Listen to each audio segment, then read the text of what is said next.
जो नहीं जानता है उसी की संभावना होती है कि वह सब कुछ जान सके, मगर जो पहले ही सब कुछ जानता है वह और क्या जानेगा।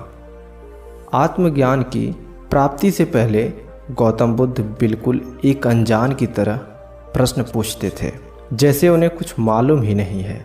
वह स्वयं को हर चीज़ से अनजान मानते थे, इसलिए उन्होंने हर चीज़ को जाना। आज हम एक ऐसे व्यक्ति की कहानी बताएंगे जो अपने समय के सबसे महान व्यक्ति थे। एक बार एक गुरु अपने सभी शिष्यों को कुछ समझा रहे थे। उन सभी शिष्यों में से एक शिष्य बहुत मूर्ख था, या आप कह सकते हैं कि वह एक साधारण था जो एक समय में एक भी काम सही से नहीं कर पाता था। गुरु का मानना था कि उस शिष्य का कोई उद्धार नहीं कर सकता, लेकिन वह गुरु का शिष्य था, इसलिए वह उस शिष्य का दिल नहीं दुखाना चाहते थे। लेकिन गुरु और उनके सभी शिष्य यह जानते थे कि वह एकदम नासमझ है। एक बार गुरु स्नान करने जा रहे थे, तो उन्होंने सोचा वह शिष्य किसी और काम का तो है नहीं, क्यों न उसे अपने साथ ले जाओ, क्योंकि वह शिष्य हर काम में गड़बड़ कर देता था। वह हर काम को उल्टा करता था। गुरु भी उससे तंग आ चुके थे। वह शिष्य इतना साधारण था कि यदि उसे एक बार में कोई काम दिया जाए तो वह उसे ठीक से नहीं कर पाता था और बल्कि गड़बड़ कर देता था। इसीलिए गुरु उस शिष्य को अपने साथ ले गए। जब वह दोनों नदी किनारे पहुँचे तो गुरु स्नान करने जाते हैं और जाते समय शिष्य को अपने सारे कपड़े दे देते हैं और कहते हैं, इसे तुम नीचे मत रखना, क्योंकि नीचे जमीन गीली है, कपड़े खराब हो जाएंगे और मुझे कहीं दूसरी जगह जाना है। ध्यान रहे, कपड़े नीचे मत रखना। शिष्य गुरु से कहता है कि ठीक है, मैं इसे हाथ में ही पकड़ कर रखूँगा। एक ही बात गुरु उसे बार बार कहते, क्योंकि वह जानते हैं कि यह हर काम उल्टा कर देता है। यह कहकर वह नदी में स्नान करने चले जाते हैं।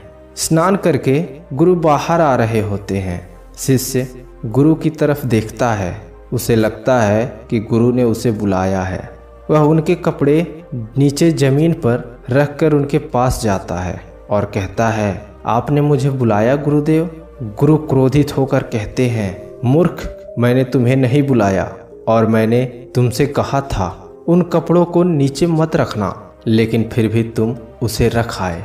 देखो अब उसमें मिट्टी लग गई है।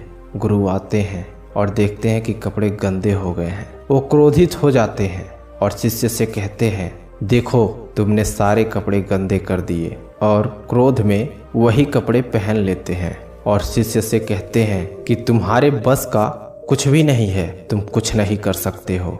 यह बात तो मैं पहले से ही जानता था, लेकिन तुमने आज यह बात साबित भी कर दी है। तुम मूर्ख हो। तुम सिर्फ एक काम कर सकते हो कि अपनी मूर्खता हर जगह दिखाओ। गुरु बहुत क्रोधित होते हैं। वह शिष्य वहीं खड़ा होकर चुपचाप उनकी बातें सुनता है और अगली आज्ञा का इंतजार करता है और कहता है कि गुरुदेव, मुझे अगला काम दीजिए, मैं उसे पूरा करूँगा। यह सुनकर गुरु को और अधिक क्रोध आ जाता है। पास में ही एक बड़ी चट्टान होती है। वहाँ कुछ छोटे छोटे पत्थर गिरे होते हैं जो चौक की तरह काम करते हैं। वह उसे उठाकर लाते हैं और कहते हैं, तुम्हें कुछ नहीं करना, बस इससे उस चट्टान पर बार बार राम लिखना है। लिखे हुए पर भी बार बार राम लिखना है और उस पत्थर को चला कर लिखना है। यह कहकर गुरु वहाँ से चले जाते हैं। वह शिष्य उस पत्थर से अपना काम शुरू कर देता है। गुरु को दूसरी जगह जाना होता है। वह वहाँ चले जाते हैं। शाम को वह जब आश्रम में आते हैं तब वह सोचते हैं कि आज उन्होंने बहुत ज़्यादा क्रोध कर दिया है। वे अपने सभी शिष्यों को बुलाकर पूछते हैं, बेमन्ना कहाँ है? उस शिष्य का नाम बेमन्ना होता है। सभी शिष्य कहते हैं, गुरुदेव, वह तो सुबह आपके साथ ही नदी के किनारे गया था और तब से नहीं लौटा है। गुरु को याद आता है उन्होंने उसे वहीं पर काम दिया था करने को। गुरु दौड़कर उस नदी की तरफ जाते हैं और उस चट्टान के पास पहुंचते हैं तो देखे बेमन्ना अभी भी उस चट्टान पर राम का नाम लिख रहा था। फर्क सिर्फ इतना था कि उस पत्थर का चौक जो लिखने से घिस गया था, उसके साथ बेमन्ना के हाथ की 2 उंगलियां और अंगूठा भी पूरी तरह घिस चुका था और खून से पत्थर लथपथ हो चुका था।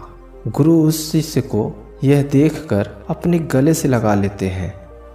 दोस्तों, इस कहानी से आप क्या समझे हम नहीं जानते, लेकिन इतना ज़रूर समझ आता है कि जो मूर्ख है, बुद्धिहीन है, उसी की संभावना है कि वह सब कुछ जान सके, सीख सके, एक सर्वश्रेष्ठ बुद्धिमान बन सके। क्योंकि एक बुद्धिमान को कोई क्या सिखा सकता है, क्या बता सकता है।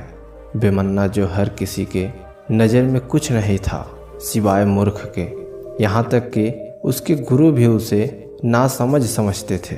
उस जैसा दृढ़ संकल्पी आज्ञाकारी शिष्य और कोई नहीं था।